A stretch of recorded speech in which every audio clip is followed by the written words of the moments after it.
Halo semuanya, bareng Rifki Riansa di sini.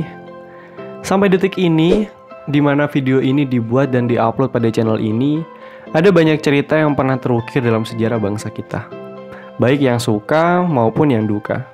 Cerita yang menjadi suka bagi bangsa ini adalah sebuah anugerah yang Tuhan berikan untuk kita. Juga cerita duka yang selalu menyelimuti kita di setiap tahunnya menjadi cerita dan pelajaran tersendiri bagi bangsa Indonesia. Salah satunya adalah mengenai bencana alam yang menjadi salah satu duka terbesar bagi bangsa ini. Indonesia yang berada di kawasan cincin api, dekat dengan busur gunung berapi dan garis patahan di cekungan Samudra Pasifik, menyebabkan bencana alam sering menghantui tanah ajaib ini. Salah satu zona yang paling aktif secara seismik di planet ini membentang dari Jepang dan Indonesia di satu sisi Pasifik hingga California dan Amerika Selatan di sisi lainnya. Bersama saya, Ahmad Rifki Nuryansyah, mahasiswa Sosiologi Universitas Jember, dalam tugas Sosiologi Kebencanaan. Berikut, akan saya ajak Anda untuk kembali flashback melihat bencana alam yang paling terkenal di negara Indonesia.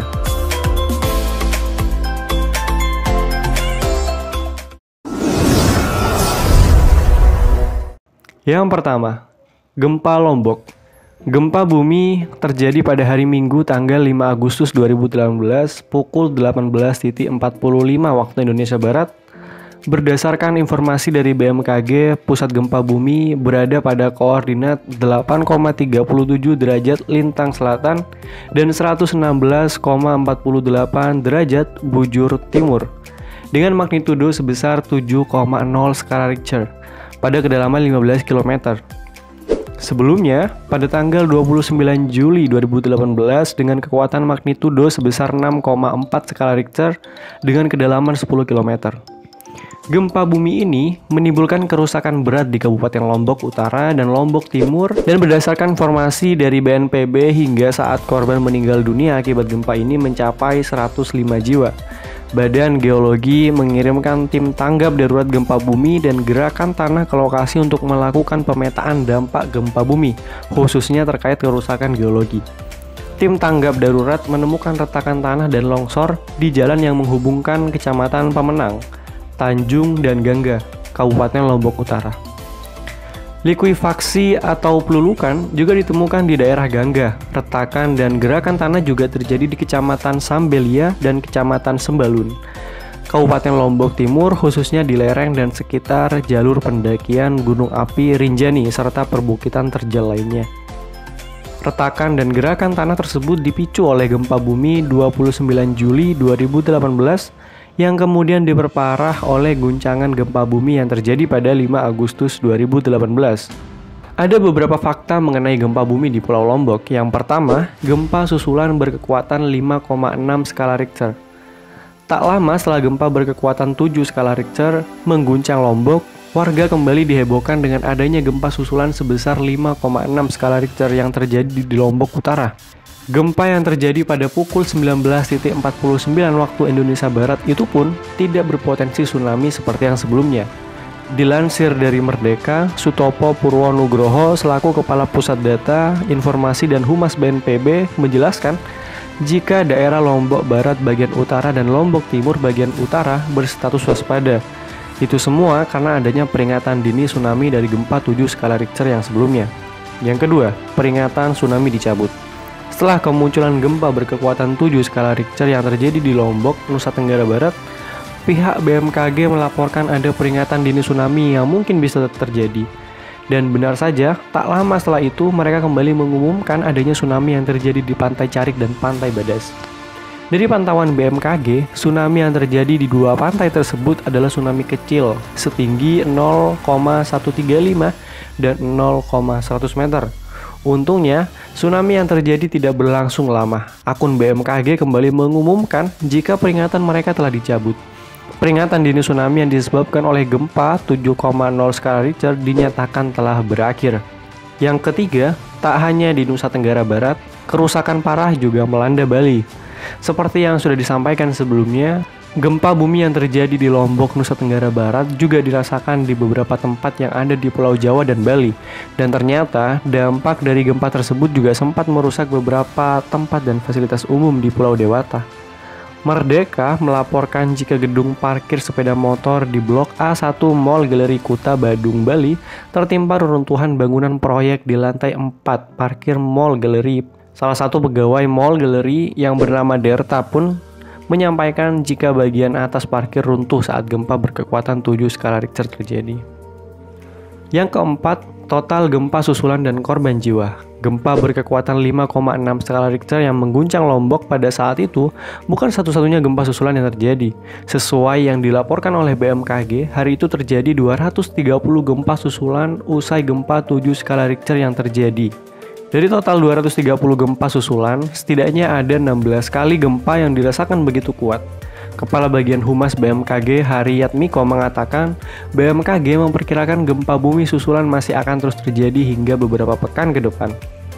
Dari gempa yang terjadi, laporan BNPB yang terbaru menyebutkan tercatat ada 98 korban jiwa yang meninggal dunia, 236 orang luka-luka, ribuan rumah rusak, dan ada ribuan pengungsi yang tersebar di berbagai lokasi. Hingga saat ini, perkiraan jumlah korban dan kerusakan akibat gempa akan terus bertambah karena belum semua area diperiksa langsung oleh petugas dan tim SAR gabungan. Disebutkan pula jika korban jiwa yang paling banyak terdapat di Kabupaten Lombok Utara. Dari total 98 orang, ada 72 korban yang berasal dari sana. Sementara itu, Lombok Barat mencatat 16 orang, 4 orang dari Kota Mataram, Lombok Timur 2 orang, Lombok Tengah 2 orang, dan Kota Denpasar 2 orang. Sebagian besar korban meninggal dunia karena tertimpa runtuhan bangunan. Kelima, Chrissy Teigen sempat curhat di Twitter. Gempa yang terjadi di Nusa Tenggara Barat juga membawa dampaknya ke Pulau Dewata, Bali, tempat di mana saat itu John Legend dan Chrissy Teigen menikmati liburan mereka. Shock dengan kejadian yang tak terduga itu, model cantik asal Amerika Serikat itu pun menyampaikan curhatannya di Twitter. Di sanalah, Chrissy mengaku telah merasakan gempa yang begitu dahsyat di sekitar kurang lebih 15 detik. Chrissy juga terus merasa khawatir karena gempa susulan terus terjadi dan dirasakan olehnya. Meski begitu, hingga saat ini, ia tetap bertahan di Bali dan bersenang-senang dengan suami dan juga anak-anaknya. Indonesia memang menjadi salah satu negara yang sering dan rawan terjadi gempa bumi. Selain karena banyak memiliki gunung berapi yang masih aktif, letak Indonesia juga berada pada Ring of Fire, yaitu cincin api lempeng pegunungan api dunia. Yang kedua, gempa bumi Sumatera Barat. Gempa bumi Sumatera Barat pada tahun 2009 terjadi dengan kekuatan 7,6 skala Richter di lepas pantai Sumatera Barat pada pukul 17.16 waktu Indonesia Barat tanggal 30 September 2009. Gempa ini terjadi di lepas pantai Sumatera, sekitar 50 km barat laut Kota Padang. Gempa ini menyebabkan kerusakan parah di beberapa wilayah di Sumatera Barat, seperti Kabupaten Padang Pariaman, Kota Padang, Kabupaten Pesisir Selatan, Kota Pariaman, Kota Bukit Tinggi, Kota Padang Panjang, Kabupaten Agam, Kota Solok, dan Kabupaten Pasaman Barat. Menurut data Satkorlak PB, sebanyak 1.117 orang tewas akibat gempa ini yang tersebar di 3 kota dan 4 kabupaten di Sumatera Barat. Korban luka berat mencapai 1.214 orang, luka ringan 1.688 orang, korban hilang 1 orang, sedangkan 135.448 rumah rusak berat, 65.380 rumah rusak sedang, dan 78.604 rumah rusak ringan. Provinsi Sumatera Barat berada di antara pertemuan 2 lempeng benua besar, yakni lempeng Eurasia dan lempeng Indo-Australia, dan patahan atau sesar Semangko. Di dekat pertemuan lempeng terdapat patahan Mentawai. Ketiganya merupakan daerah seismik aktif. Menurut catatan ahli gempa, wilayah Sumatera Barat memiliki siklus 200 tahunan gempa besar yang pada awal abad ke-21 telah memasuki masa berulangnya siklus. Bencana terjadi sebagai akibat 2 gempa yang terjadi kurang dari 24 jam pada lokasi yang relatif berdekatan. Pada hari Rabu 30 September, terjadi gempa berkekuatan 7,6 skala Richter dengan pusat gempa 57 km di barat daya Kota Pariaman pada kedalaman 71 km. Pada hari Kamis 1 Oktober terjadi lagi gempa kedua dengan kekuatan 6,8 skala Richter. Kali ini berpusat di 46 km tenggara kota Sungai Penuh pada pukul 8.52 waktu Indonesia Barat dengan kedalaman 24 km. Yang ketiga, letusan Gunung Merapi. Sejarah letusan Gunung Merapi secara tertulis mulai tercatat sejak awal masa kolonial Belanda sekitar abad ke-17-an. Letusan sebelumnya tidak tercatat secara jelas, sedangkan letusan-letusan besar yang terjadi pada masa sebelum periode Merapi baru hanya didasarkan pada penentuan waktu relatif. Berdasarkan data yang tercatat sejak tahun 1600-an, Gunung Merapi meletus lebih dari 80 kali atau rata-rata sekali meletus dalam 4 tahun. Masa istirahat berkisar antara 1 sampai 18 tahun. Artinya, masa istirahat terpanjang yang pernah tercatat adalah 18 tahun. Secara umum, letusan Merapi pada abad ke-18 dan abad ke-19 masa istirahatnya relatif lebih panjang, sedangkan indeks letusannya lebih besar. Akan tetapi, tidak bisa disimpulkan bahwa masa istirahat yang panjang menentukan letusan yang akan datang relatif besar, karena berdasarkan fakta bahwa beberapa letusan besar masa istirahatnya pendek, atau sebaliknya, pada saat mengalami istirahat panjang, letusan berikutnya ternyata kecil. Ada kemungkinan juga bahwa periode panjang letusan pada abad ke-18 dan abad ke-19 disebabkan banyak letusan kecil yang tidak tercatat dengan baik, karena kondisi saat itu. Jadi besar kecilnya letusan lebih tergantung pada sifat kimia magma dan sifat fisika magma. Gunung Merapi berbentuk sebuah kerucut.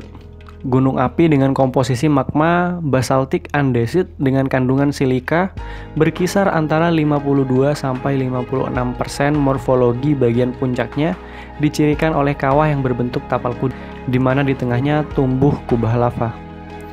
Letusan Gunung Merapi dicirikan oleh keluarnya magma ke permukaan membentuk kubah lava di tengah kawah aktif di sekitar puncak. Munculnya lava baru biasanya disertai dengan pengerusakan lava lama yang menutup aliran sehingga terjadi guguran lava. Lava baru yang mencapai permukaan membentuk kubah yang bisa tumbuh membesar. Pertumbuhan kubah lava sebanding dengan laju aliran magma yang bervariasi hingga mencapai ratusan ribu meter kubik per hari. Kubah lava yang tumbuh di kawah dan membesar menyebabkan ketidakstabilan. Kubah lava yang tidak stabil posisinya dan didorong oleh tekanan gas dari dalam menyebabkan sebagian longsor sehingga terjadi awan panas. Awan panas akan mengalir secara gravitasional menyusur lembah sungai dengan kecepatan 60-100 km per jam dan akan berhenti ketika energi geraknya habis. Inilah awan panas yang disebut tipe Merapi yang menjadi ancaman bahaya yang utama. Dalam catatan sejarah, letusan Gunung Merapi pada umumnya tidak besar bila diukur berdasarkan indeks letusan VEI (Volcano Explosivity Index) antara 1 sampai 3. Jarak luncur awan panas berkisar antara 4 sampai 15 km. Pada abad ke-20, letusan terbesar terjadi pada tahun 1930 dengan indeks letusan VEI 3. Meskipun umumnya letusan Merapi tergolong kecil, tetapi berdasarkan bukti stratigrafi di lapangan ditemukan endapan awan panas yang diduga berasal dari letusan besar Merapi. Melihat ketebalan dan variasi sebarannya, diperkirakan indeks letusan VEI 4 dengan tipe letusan antara vulkanian hingga plinian. Letusan besar ini diperkirakan terjadi pada masa Merapi muda sekitar 3000 tahun yang lalu. Sejak tahun 1768 sudah tercatat lebih dari 80 kali letusan. Di antara letusan tersebut merupakan letusan besar, yakni pada periode abad ke-19 dan periode abad ke-20, yaitu pada tahun 1930 sampai 1931. Erupsi abad ke-19 intensitas letusannya relatif lebih besar, sedangkan letusan abad ke-20 frekuensinya lebih sering. Kemungkinan letusan besar terjadi sekali dalam 100 tahun. Letusan besar bersifat eksplosif dan jangkauan awan panas mencapai 15 km. Letusan Gunung Merapi sejak tahun 1872 sampai 1931 mengarah ke barat laut. Tetapi sejak letusan besar tahun 1930 sampai 1931, arah letusan dominan ke barat daya sampai dengan letusan tahun 2001. Kecuali terjadi penyimpangan ke arah selatan yaitu ke Hulu, Boyong, terletak antara Bukit Turgo dan Pelawangan. Erupsi terakhir pada tahun 2006 terjadi perubahan arah dari barat daya ke arah tenggara dengan membentuk bukaan kawah yang mengarah ke Kali Gendol. Yang keempat, letusan Gunung Kelut. Gunung Kelut adalah gunung api tipe A di Jawa Timur yang sangat aktif dengan letusannya yang didominasi oleh letusan eksplosif cukup kuat baik yang terjadi pada prasejarah maupun dalam masa sejarah manusia untuk menghasilkan endapan-endapan freatik, freatomagmatik, aliran piroklastik, dan jatuhan piroklastik di sekitarnya. Sejak tahun 1300 Masehi, gunung ini tercatat aktif meletus dengan rentang jarak waktu yang relatif pendek, kisaran 9-25 tahun, menjadikannya sebagai gunung api yang berbahaya bagi manusia. Gunung Kelut yang ada di Jawa Timur adalah salah satu gunung berapi yang masih aktif hingga hari ini. Gunung ini memiliki kawah masif yang berisikan sebuah danau dan kerap dijadikan sebagai salah satu objek wisata. Namun, siapa sangka kalau Gunung Kelut ini pernah meletus dahsyat pada bulan Mei 1919 dan menimbulkan 5.000 korban. Pada Mei 1919 silam adalah bencana terbesar yang dihasilkan oleh aktivitas Gunung Kelut pada abad ke-20. Letusannya terjadi pada tengah malam antara tanggal 19 sampai 20 Mei 1919 yang ditandai dengan suara dentuman amat keras. Bahkan, dentumannya tersebut bisa terdengar hingga Kalimantan. Sekitar pukul 1.15 waktu Indonesia Barat, terdengar suara gemuruh yang sangat amat keras dari arah Gunung Kelut. Diperkirakan pada saat itulah terjadi letusan utama. Lalu beberapa saat kemudian, abu sudah mulai turun. Selain hujan abu, di daerah perkebunan di lereng Kelut terjadi hujan batu dan kerikil. Hujan abu menyebar terbawa angin terutama ke arah timur. Di Bali, hujan abu terjadi pada tanggal 21 Mei 1919. Kalau dilihat dari perhitungan endapan abu, dapat ditaksir bahwa sekitar 284 juta kubik abu terlemparkan. Jumlah ini setara dengan sekitar 100 juta kubik batuan andesit. Secara keseluruhan, diperkirakan 190 juta kubik material telah keluar dari perut Gunung Kelut. Sebelum letusan, volume air danau kawah mencapai 40 juta kubik. Air sejumlah itu terlempar keluar kawah pada saat letusan. Lahar yang terbentuk merupakan lahar letusan yang terjadi secara langsung oleh air danau kawah yang tertumpahkan pada saat letusan. Kemudian sekitar pukul 1.30 waktu Indonesia Barat, aliran lahar yang merupakan campuran dari air panas, lumpur, pasir, batu-batuan memasuki kota Blitar dan menciptakan kehancuran yang hebat. Kecepatan lahar yang mengalir di kota Blitar sekitar 18 meter per detik atau sekitar 65 km per jam. Jarak maksimum aliran lahar letusan mencapai 37,5 km. Letusan 1919 inilah yang mengakibatkan 104 desa rusak berat, kerusakan sawah, tegal, pekarangan, dan perkebunan kopi, tebu, dan ketela mencapai 20.200 dan korban binatang sebanyak 1.571 ekor. Yang kelima, letusan Gunung Agung. Letusan Gunung Agung yang terjadi pada tahun 1963 lalu di Kabupaten Karangasem, Bali, meletus hebat hingga memakan ribuan jiwa dan mengakibatkan kerusakan parah. Erupsi Gunung Agung yang terjadi pada pertengahan Maret 1963 lalu juga mengakibatkan kelaparan bagi pengungsi.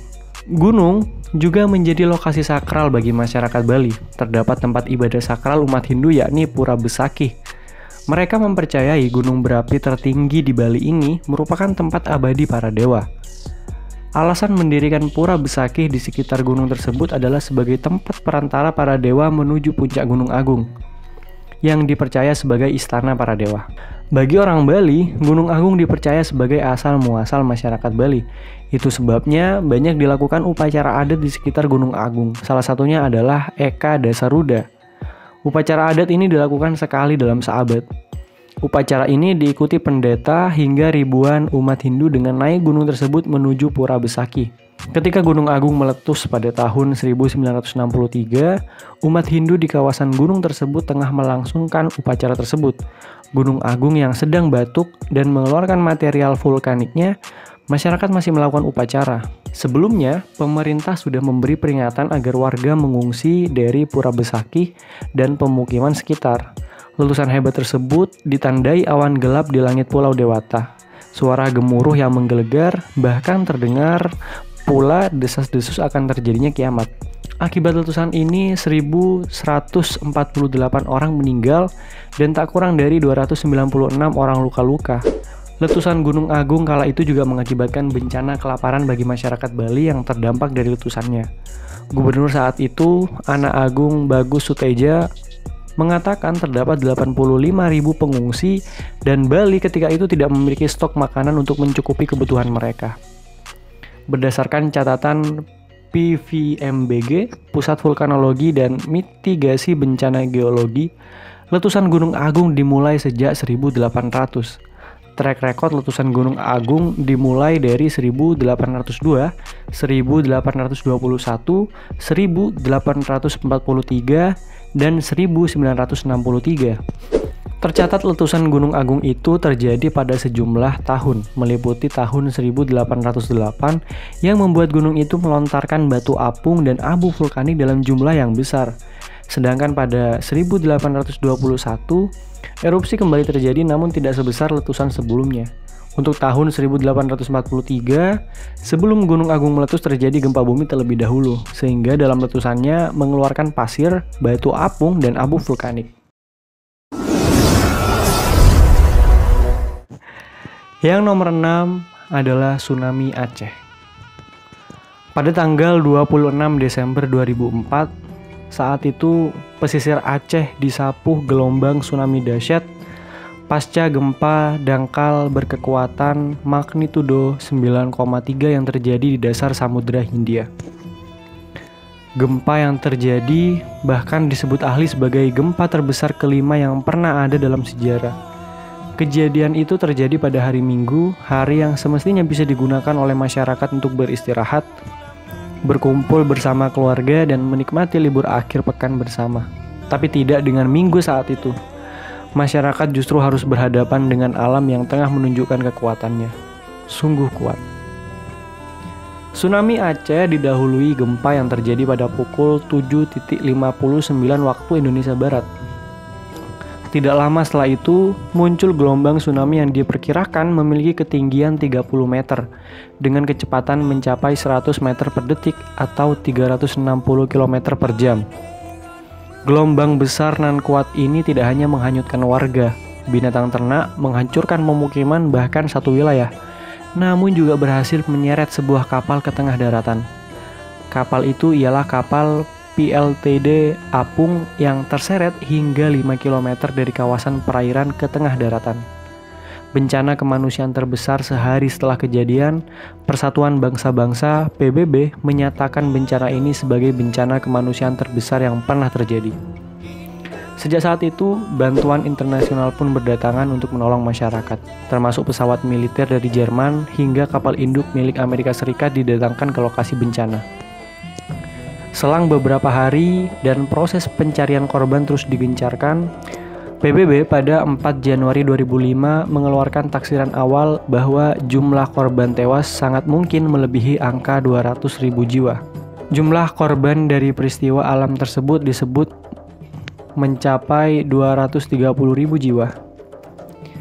Jumlah itu bukan hanya datang dari Indonesia sebagai negara terdampak paling parah, namun juga dari negara-negara lain yang turut mengalami bencana ini.